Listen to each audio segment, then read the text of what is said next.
on Anchor, Breaker, Spotify, Radio Public and Pocket Cast. This is Under Review from V Studios. Good morning, good day, good night, good evening, good afternoon, whatever time you're listening to Under Review, welcome to the show. It's Series 1, Episode 3 today, and I'm your host, Rigo Bindfrost. Today, we have a live interview. We use Microsoft Teams to do this and recorded it. Clever IT skills. It's with Oliver Whale, that's shortly. So today, we're talking about the discussion we talked about last week. We're concluding it. That was we're talking about the NHSX contact tracing app. And then after that, build. That was a statement from Boris Johnson last week. We're going to discuss that. Is it the right approach, etc., etc.? That will be in about 8 minutes' time. So first, let's move to our interview.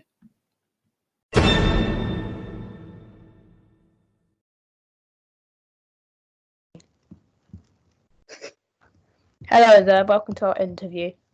Hello, I'm Vico Brightfrost, and here is Oliver Whale.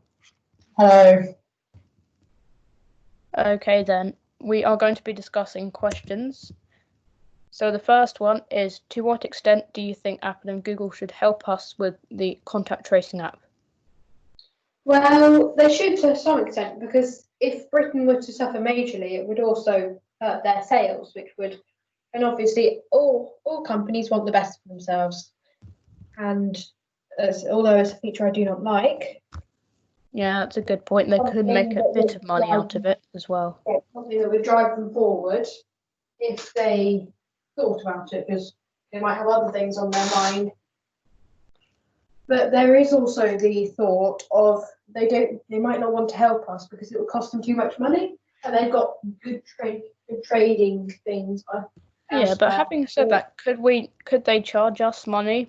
Because they charge the government money for using the application. They could try. I'm not sure if the government would be desperate enough to do that, but they could sure try. And yeah, anything it takes to track down this virus is probably worth it. Although they have already spent £8 million on it, which is quite a lot for an app. Yes, £8 million to be released in less than 10 weeks. Yeah, they had quite a bold promise, I remember, a few months ago to get this app out and get it out quickly. Boris Johnson is quite enthusiastic about this whole thing. Definitely. I don't think enthusiastic. Pictures, making a picture of Boris Johnson jumping up and down like a bunny. Yes. Okay, the second question is, if you were Apple or Google or Apple/Google, what would you do? Because they are teamed up. I'd say I'd put some money into it, but not focus all my efforts on it, because obviously this Google and Apple servers are under a lot of strain right now. So you'd need to put some effort into keeping them up. And if you spend all your effort in keeping the NHSX apps going, then your servers are going to fall down and they're just going to be useless. If you keep yourself on the server side of things, then the NHS app's going to fall down. It's just going to be useless. So I think it's a bit of a balance. That's a good point. There's no point having a lockdown if we can't do any work because all the servers have gone down. Because then there'll be a Great Depression because no one can call anyone because Google are focusing all their server on the NHSX app. Anyway, the third question is, if you were in charge of the NHS app developers, what would you do? I think I'd focus on the ones because I'm not sure if you know, but the NHS were focusing on a anonymous way of doing it. Yeah. So I think I'd focus more making sure it works. Yeah, perhaps they could maybe also focus on privacy as well. Yes, privacy is a largely important part in today's society. Because that's what the NHS have been caught out trying to develop an app which just won't follow the privacy guidelines on Android and Apple. They're trying to make an app that will trace people without tracing people. Without their names or their addresses. But I think the NHS did propose to track people's location as well, which Apple and Google didn't really want to do because it's just a step too far. Yes, their privacy policy. And also, exactly. The way the NHSX app works is it doesn't track you. It gives you it gives you a number link, and they don't know your name as far as I'm aware. So that anonymous number link is passed to another device as the NHS app installed every time they come into contact or can detect each other. And if one code becomes infected because the person became infected, then everyone else who had that code would then become infected and be advised to lock down. Yeah, definitely. It's really hard. I do feel for those people who are developing this. There's quite a hard thing to do, and there's a lot of stuff to get right and a lot of stuff to get wrong. Okay, the fourth question. How much money would you put into the app compared to what you would spend on the physical part? Can I ask, what do you mean by physical part? Well, the people who are calling people without use of the app. Oh. The part that's already going. Yeah. I think I'd put an extra, say, 5% of effort into the app. But of course, not everyone has a smartphone, not everyone's got internet. Not everyone knows how to use a computer, or everyone's used a computer, so there's limited functionality for that. It can go for most of the UK society, because we're generally a fairly modern society. But focusing on the phone bit, everyone knows how to use the phone. You dial a number, you press the number buttons, and you're through. There's no complicated things. So I think I'd spend 5% more effort on the app than I would on the actual physical thing. But we're getting more digital as we go forward in this world society, and it's better if we don't have to have lots of volunteers and we don't rely on anything to get it working, because we are relying on the public to make this track and trace thing work, and the app doesn't. So it's a good independent thing which won't fail if we get the app right. Okay, the fifth question. Do you think we have done enough with the track and trace framework? No. To put it bluntly, no, we could never. There's always something we could do better. Yeah, there is. We're never perfect. And that's also something with politics and the government. A recent debate, I think, that was in your podcast or maybe someone else's, is that should the government have gone down into lockdown earlier or later? And they were saying that if you've gone into lockdown earlier, you have more scrutinisation and less people would think it's effective, less people would do it. Yeah, the Conservatives have faced a lot of criticism about their approach to the pandemic, especially Keir Starmer as being quite enthusiastic and not staying silent about what they're doing wrong. Okay, the sixth question is, do you think we should roll out the existing app version now, even though it doesn't work properly, because it does do something? I think we should roll it out in areas that are most affected by coronavirus, like I think it was Leicester. Yeah. They had a big spike in it, and if they were to roll it out there, although it wouldn't bring them back down to zero, it would help, and every bit helps. Or as Tesco's tagline says, every little helps. Note, we are not sponsored by that's Sainsbury's. No, it's Tesco. Anyway. Okay. Thank you for doing this interview. I will You're very welcome. Stop recording. Thank you. Okay then. Thank you. Thank you very much, Oliver. That was a great interview. We recorded that earlier in the week.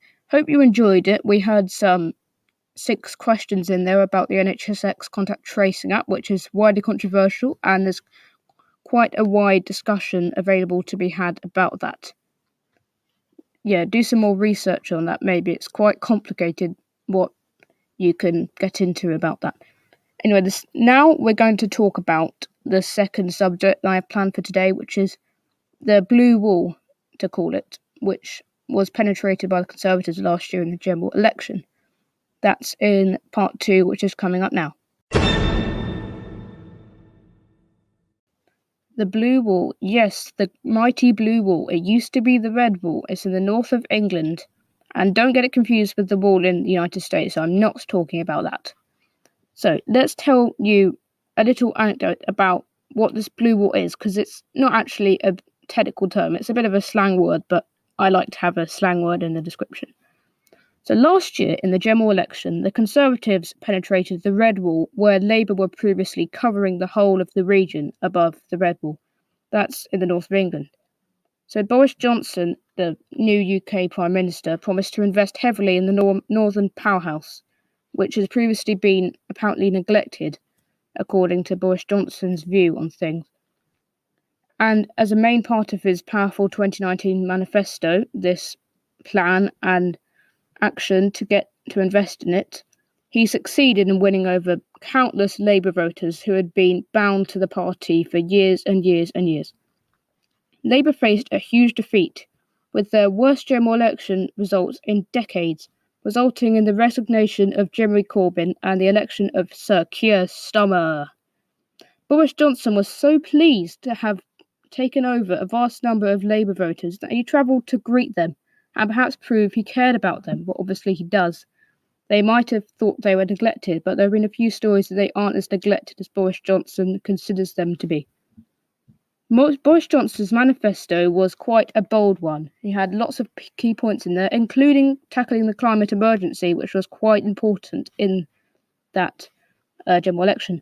Obviously, the coronavirus wasn't round then, so there wasn't so much focus on the coronavirus. It was more on the climate emergency and Brexit. Boris Johnson's manifesto promised to get Brexit done, get more police on the streets, and most clearly promised to invest in the north of England. What has he already done on this, in the Northern Powerhouse? Boris Johnson has already pressed ahead very enthusiastically with High Speed 2 and other rail lines and road projects in order to make the north more accessible, because currently it's pretty hard to get to because of the train abandoning a few years ago, and huge investment in roads. Now, Boris Johnson has invested in roads, but he is also investing in trains, which have previously been less cared about. Now, in 2020, in July 2020, in Series 1, Episode 3 of Under Review 2020, he is very keen to build our way out of the economical crisis brought to us because of the coronavirus crisis. Its knock-on effect, as we talked about in Episode 1 and Episode 2 about the shops. Yes, it is a big knock-on effect, and this is a quite controversial statement, build.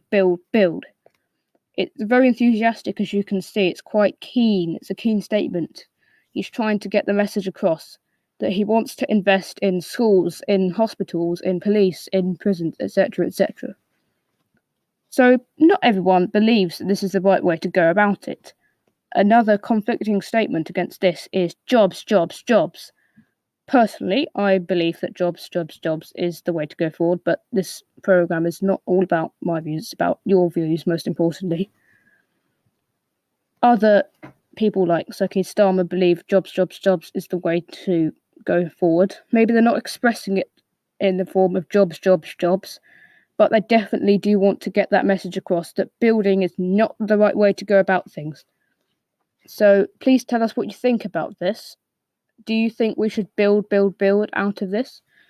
Or should we go along the jobs path? So as I said, not all MPs think this is a good approach. A lot think that we shouldn't be investing on infrastructure, rather jobs, and re-employing people left redundant, without a job or on furlough throughout lockdown. If people don't get their jobs back because they've been made redundant or laid off, etc., then it's going to be a knock-on effect on the economy anyway. And you need to get people back in jobs to wean off the furlough, which is already happening. And if you don't replace the furlough with something, then not going to have a very happy nation because they don't have jobs. And we've already seen big applications for universal credit. So Jobs, jobs, jobs is the conflicting message which is supported by lots of MPs who are against Boris Johnson in this period. Building is not the right way forward in their view. Also, who will pay for it? It is also a widely asked question, as Boris Johnson continues to make big investments in England, although the Chancellor is playing part in Project Speed. Now, let's explain what Project Speed is. Project Speed is a new government project which promises to speed up existing infrastructure projects and speed up the funding to get more going and get them done more quickly. Now, should we be investing in other things like trams or better public transport? Because as we go into the future, we're not going to be so reliant on roads, because they are not the way forward, as road vehicles are polluting and it's more efficient to go by public transport. Now, this isn't it's probably supposed to be a coronavirus thing. It's for the long term. We're not necessarily talking about the coronavirus impact on this, apart from the economical crisis which has been brought by it. So, who will pay for it? The Chancellor Rishi Sunak, has promised that he will fund the Project Speed. But is it going to have a knock-on effect on the next generation? Are they going to be really bad hit by Boris Johnson's key messages to get build done and do things now, rather than spreading things across the next few years when we begin to go back to normal? Is it too early to do this huge investment? Boris Johnson did promise it in his original manifesto, but is it too early to execute his big, bold plans, which he did? Should we wait a bit more and see what happens? We might get a second wave, for example, and we might have another wave of furlough, of schools closing, of shops closing.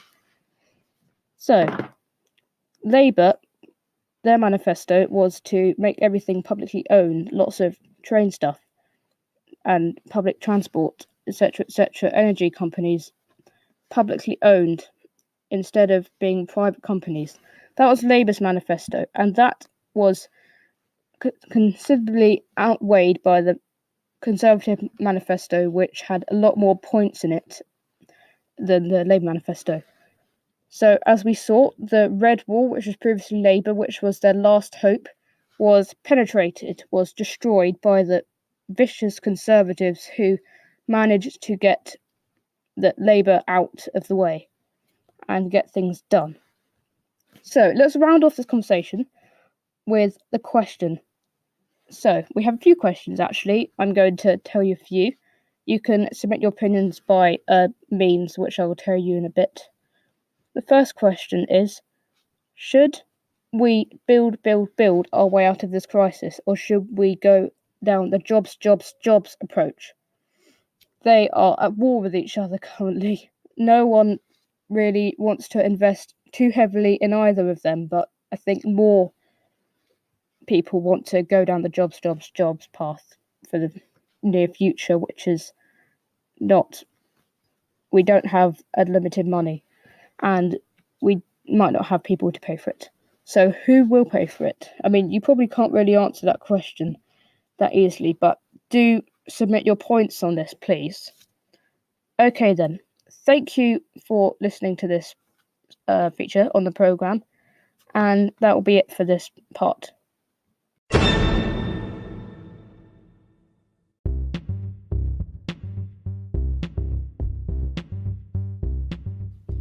Please do submit your opinions. We'd love to hear what you think on what we discussed in this episode. It's very easy to submit your opinions through our platforms, so please go to anchor.fm/underreviewcast if you wish to do it the more conventional way, and there you can click on message and ta-da, there you are.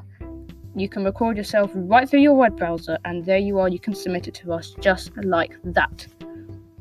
Also, if you wish to submit more than 1 minute, or just submit a little paragraph rather than talking like a member of parliament, please email underreviewcast@gmail.com. There we will read your emails, we promise you. And you could be on the programme either way you do it. We would love to get you on the programme. We'd love to get as many of your opinions as possible. Just a reminder of the 2 bit of credentials in this section. So the website is anchor.fm/underreviewcast. It's in the description as well for your reference. And the email is underreviewcast@gmail.com. There we are.